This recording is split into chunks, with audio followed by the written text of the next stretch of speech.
الحاقة ما الحاقة وما أدراك ما الحاقة كذبت ثمود وعاد بالقارعة فأما ثمود فأهلكوا بالطاغية وأما عاد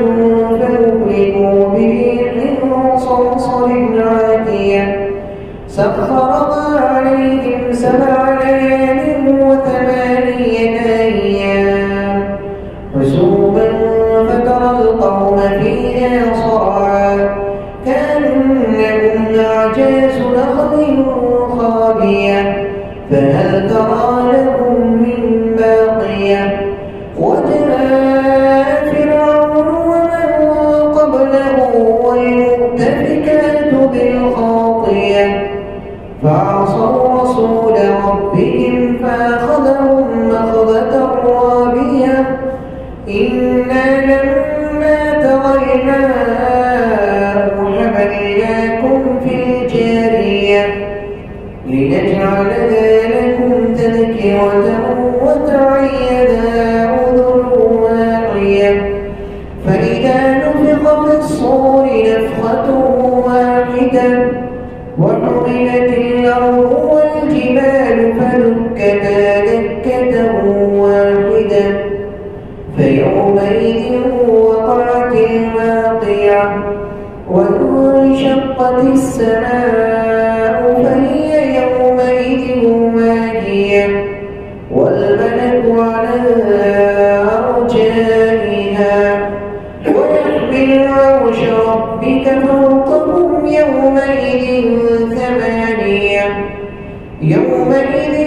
تعرضون لا تخفى منكم خافية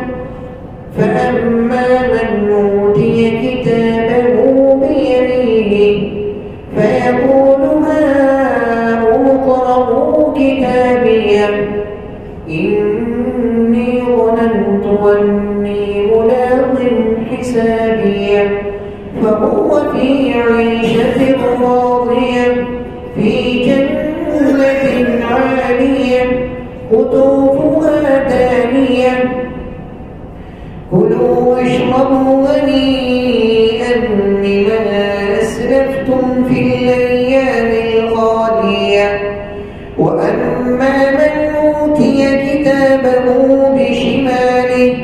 فيقول يا ليتني لم أوت كتابيه ولم أدر ما حسابيه يا ليتها كانت القاضية ما أغنى عني ماليه هلك عني سلطانيه خذوه فغلوه ثم الجحيم صلوه ثم في سلسلة ضرعها 70 ذراعا فاسلكوه إنه كان لا يؤمن بالله العظيم ولا يحض على طعام المسكين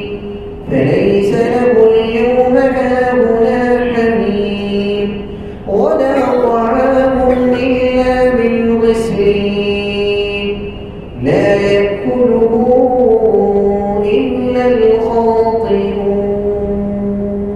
فلا أقسم بما تبصرون وما لا تبصرون إنه لقول رسول كريم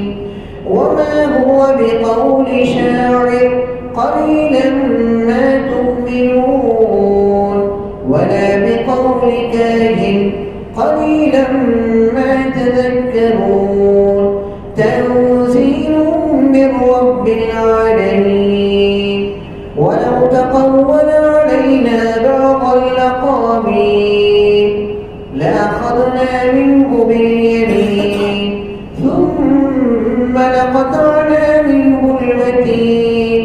فما منكم من أحد عنه حاجزين وإنه لتذكرة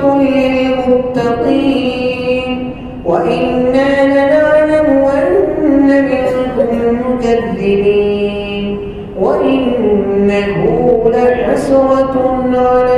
الكافرين وإنه لحق اليقين